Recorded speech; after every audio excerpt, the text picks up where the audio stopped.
करामत फ़कीर मिलत। हिंदवारा के जामा मस्जिद के इमाम साहब मोहम्मद अकबर ने एक रोज़ गुलाम हसन नहवी साहब से कहा कि वो दौरान हज मदीना पाक गए। एक रोज़ क़ियाम मदीना के दौरान वो मस्जिद नबवी में बैठे असर की अज़ान का इंतज़ार कर रहे थे। दिल में ख्याल आया कि किसी मर्द कामिल से कुछ रिश्द व हदायत हासिल की जाए। उन्होंने सुन रखा था कि मदीना में दुनिया के अतराफ व इकनाफ से कामलीन और शयूख दरबार नबवी में हाजिरी देने आते हैं, इसलिए किसी ऐसे ही शेख कामिल से बेअत ली जाए। इरादा किया कि नमाज के बाद ऐसे किसी शेख कामिल की तलाश की जाए।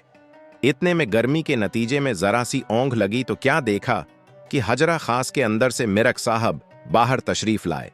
आपके करीब पहुंचे, हाथ थाम कर अपने साथ बाहर लाए और पांचों वक्त की नमाजों के बाद पढ़े जाने वाले वज़ाइफ की तालीम फरमाई। इतने में अजान हुई और आपका मुराकिबा मुनक़ते हुआ।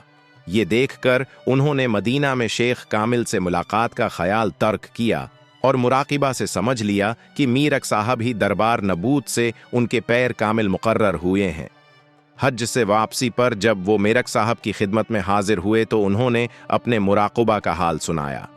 अलबत्ता जो वज़ाइफ मुराक़बे में सुने थे उनका तज़क्करा अभी नहीं किया। मेरक साहब ने मज़ीद बात से रोक लिया और कहा, ऐसे भी लोग हमारे पास बीजे जाते हैं। इस वक्त चूंकि देर हुई थी इसलिए अकबर साहब को रात वहीं गुजारने के लिए कहा। सुबह नमाज के बाद ही ऊपर बुलाया गया और 5 वक्त के वज़ाइफ की तालीम फरमाई।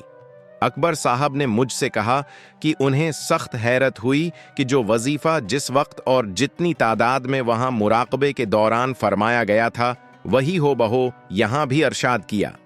अकबर साहब ने गुलाम हसन नहवी साहब को ये बात हिंदवारा में उन्हीं दिनों सुनाई जब वो वहां जज की हैसियत से तैनात थे।